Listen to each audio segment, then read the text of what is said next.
Eh, Tú como docente, querido Néstor, tú ves bastantes casos en tu colegio como profesor, donde vemos que prácticamente en los colegios no existe ya el respeto por el profesor, por lo menos lo vemos aquí en Chile.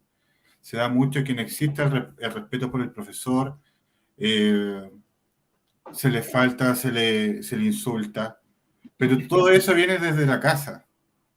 Estamos hablando de la educación primeramente en las casas. Eh, Bajo tu experiencia, Néstor, bajo las cosas que tú has vivido, no sé si has tenido la posibilidad de conversar con uno de tus alumnos referente a la educación que se le está dando en la casa, si estás solo, si los padres están prácticamente trabajando todo el día, cómo lo hace él. Y a ver qué nos puedes contar también desde tu punto de vista y tu experiencia, querido Néstor. Bueno, ahí, Simón, no sé si me escuchan bien. Tomé algunas cosas que se quiso entrecortar, pero bueno, interesantísima tu pregunta.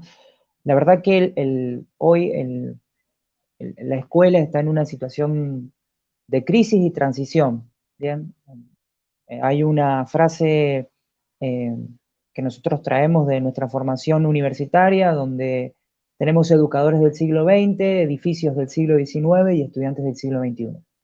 Eh, por supuesto, como dijo Rodri, estas cuestiones éticas y morales no necesariamente se tiene que recurrir al estudio de la Biblia o de la Torá, ¿bien? Sino que en el marco del nacimiento de las sociedades, mayormente ya en, en el mundo en el que vivimos, son cuestiones que las han implementado en general todas las sociedades. Hoy, según ciertos organismos como Naciones Unidas, por ejemplo, en el mundo hay más de 196 estados. Y creería yo que en general estos 196 estados, poco más, un poco menos, tienen en definitiva estos principios, ¿bien? Y haciendo ahí un pequeño paréntesis, el tema de honrar a los padres para el no ágida, para la persona no judía, no está estipulado en este caso como un precepto a cumplir, no está dentro el simple hecho de lo que ellos nos han dado, porque a veces pensamos y tiene una connotación mucho más profunda el concepto. Y como explican algunos sabios, muchos sabios, se honra a los padres por el simple hecho de que nos han dado la vida.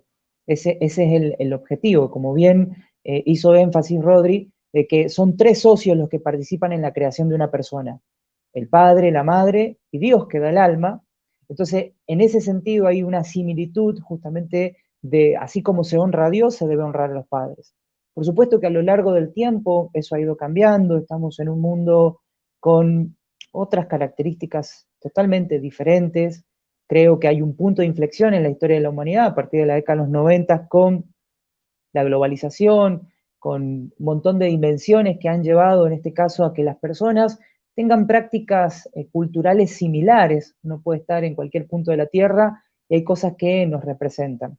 Y esto que nos sucede en la escuela, hoy ya no nos encontramos con familias tradicionales, no que hay familias ensambladas, por eso el tema de honrar a los padres, a veces no solamente hay que quedarse en la figura de los progenitores, padre y madre, porque eso hoy por hoy a veces puede estar bien representado o a veces puede carecer justamente de ese rol que le corresponde al progenitor. Bien, hoy nos encontramos con, como bien dijiste tú, Simón, hay mucho ausentismo por parte de los papás en una sociedad que se exige cada día más poder acceder a ciertas necesidades y tener cierto poder adquisitivo, y eso implica que a veces los padres tengan que ausentarse del hogar muchas horas.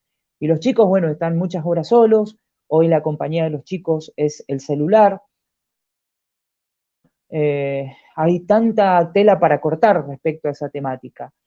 Nos encontramos hoy con padres que tienen hasta comportamientos de adolescentes y estas cuestiones éticas y morales del respeto hacia los adultos, de no elevar la voz cuando está hablando un mayor, se han ido perdiendo en el plazo del tiempo. Bien, por eso creo que las leyes no ágidas en este marco han llegado no para anunciar algo nuevo, porque sabemos que no, que en realidad, como bien dijo Rodrigo, esto ya está incorporado en las sociedades, ¿bien? Sino para ratificar y para seguir potenciando para que las próximas generaciones puedan en este caso, recibir otra, volver, por decirlo así, a aquellos valores que se han perdido. Yo no digo que se han perdido al todo, porque no hay que tampoco tener esa mirada pesimista. Sabemos que el mundo tiene cosas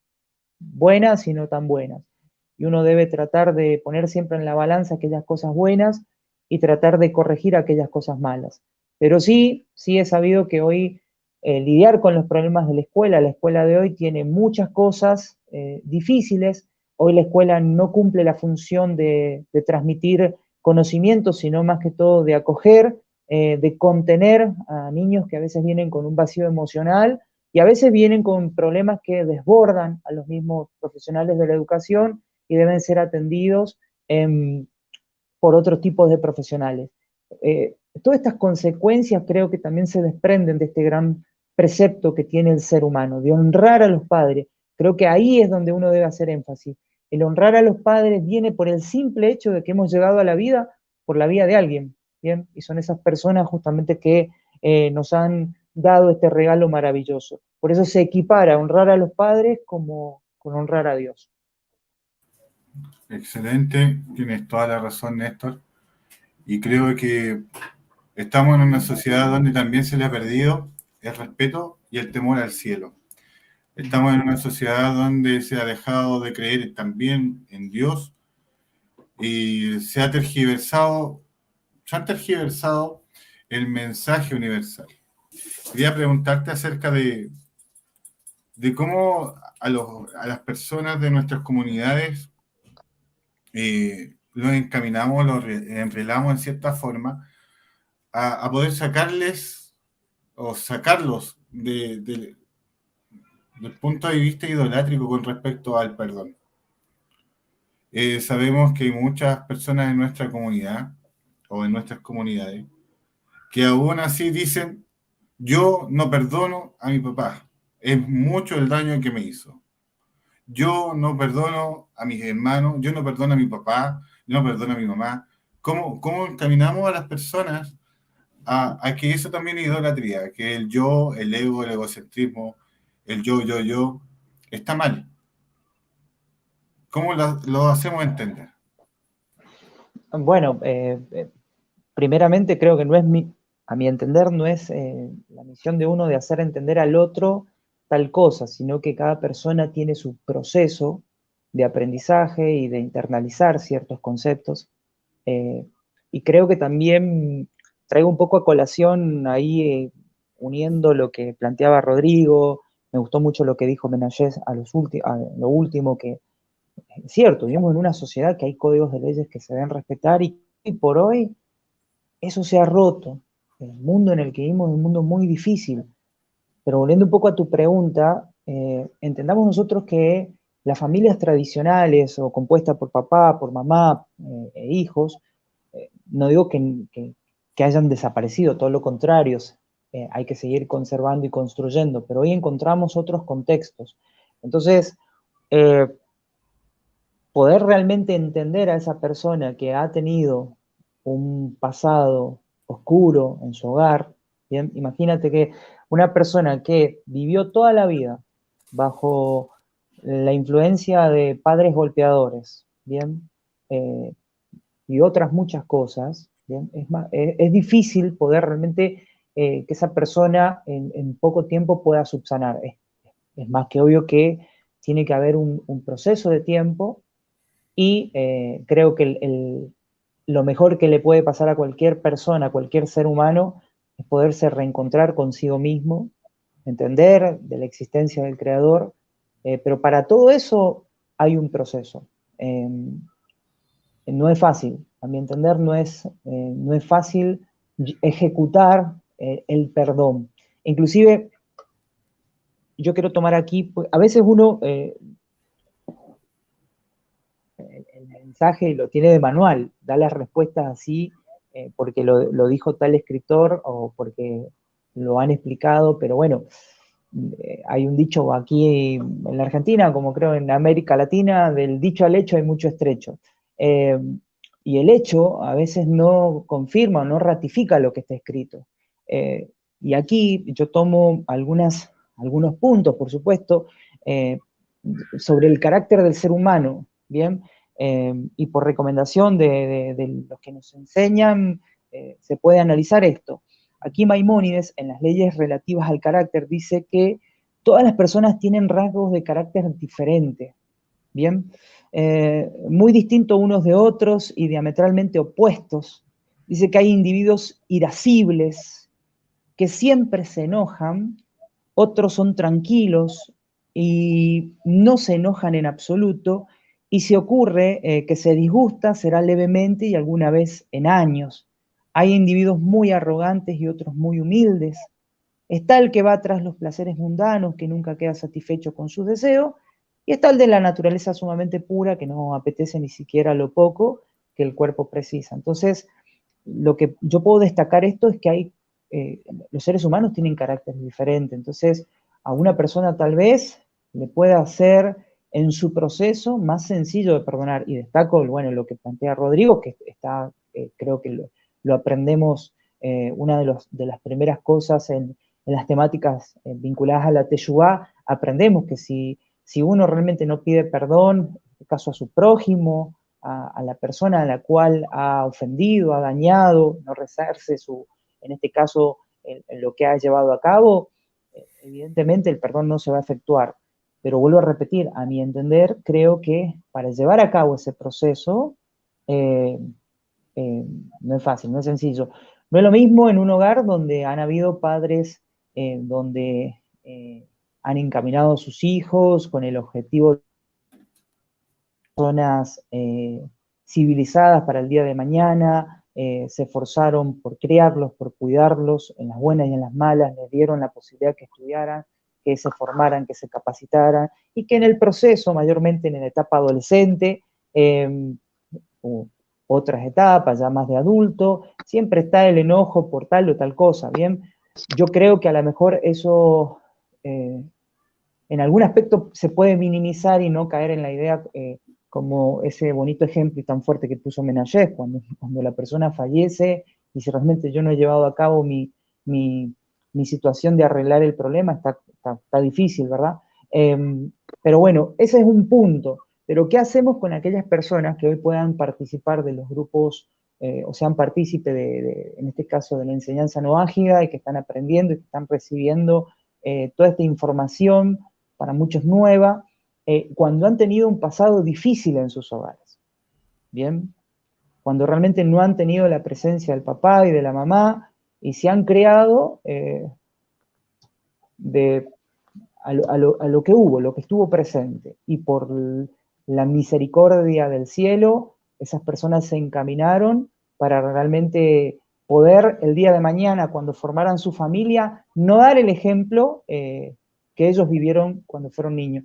Esos son casos, podríamos decir, milagrosos, porque en el contexto de la sociedad actual, en lo que vivimos, a lo mejor siempre pasó. No vamos a decir que esto no ocurrió antes. Ha ocurrido, saber más, porque hoy ante cualquier situación se debe denunciar, ¿bien? Pero tenemos padres abusadores, padres golpeadores, etcétera, etcétera, y podemos dar ejemplos, ejemplos, ejemplos. Entonces, una persona que ha atravesado ese momento, a la hora justamente de efectuar el perdón, hay que entender, ¿bien? Yo no me atrevería a juzgar a una persona con todo un proceso que esa persona debe internalizar y debe sanar. Fíjate, Simón, que hoy en el mundo en el que vivimos, cada vez crecen más profesiones vinculadas a la salud mental, pero cada vez se observa más que se desbordan ante múltiples casos de situaciones y mayormente que provienen de hogares con todos estos temas que están a la orden del día. Bueno, sí, como se ha extendido demasiado la charla, es interesante y hay muchos puntos por analizar, es un tema demasiado profundo. Eh, Creo, de todo lo que he podido escuchar, eh, es una tarea del día a día, mayormente para el que tiene a sus papás. En mi caso, yo no, ya no tengo a mi papá ni a mi mamá, eh, pero convivo con el mejor ejemplo que me dieron, y hoy por hoy creo que ellos están presentes en mí, como en mi familia, sobre las buenas acciones y ese legado que nos dejaron. Pero para los que, y mayormente las personas que conocen de las leyes no ágida, tienen como mandamiento, en este caso, honrarlos. ¿Y de qué manera uno se puede honrar? Y aquí tenemos, por ejemplo, eh, un modelo, un punto que caracteriza este libro que creo que en general todo no ágida lo ha leído, El Camino del Gentil Justo. Dice, ¿cómo se considera que uno está honrando a sus progenitores? Uno debería proveerles comida, bebida y vestuario de los fondos de los mismos progenitores. Este es un punto que no sé si se tocó, si se habló, si se desarrolló, pero es más que obvio que cuando los padres llevaron a cabo ese trabajo laborioso y cuando ya llegan a una edad, cuando a veces no se pueden valer por su propia fuerza, los hijos tienen la responsabilidad, el deber. Esto ya está en la cultura, creo, popular de las sociedades, ¿bien? No descuidar a los padres, ¿bien? De tratar de estar pendiente constantemente. Esa es la mejor forma de poderlos honrar en vida. Yo agradezco por este espacio, Shimon, la verdad que ha sido una temática muy bonita y creo que hasta que el Eterno diga cuándo tenemos que partir de esta tierra, tenemos tiempo para aprender y para poner en acción todo ese conocimiento. El conocimiento no tiene peso en sí si realmente no lo practicamos, si no hay acciones. Y este es un punto, creo yo, que es un trabajo para el que tiene a su papá, es un trabajo que tiene que hacerlo. Lamentablemente los que no lo tenemos, eh, dimos todo, en mi caso con mis hermanas, dimos todo por el cuidado de nuestros padres y bueno, hoy no los tenemos. La voluntad del Eterno fue que mi madre se fue muy temprana, ella se quedó en un trasplante de corazón, y mi papá se lo llevó este virus, el COVID. Eh, pero hoy nosotros vemos y analizamos siempre en mi familia y evaluamos estas situaciones que se presentan a veces donde los hijos desconsideran a los padres y a veces son conocedores de todas estas cosas. Por eso debemos corregir todas esas cosas para, para poder dejar y sentar bases para las próximas generaciones. Con eso cierro y no me extiendo más. Muchas gracias.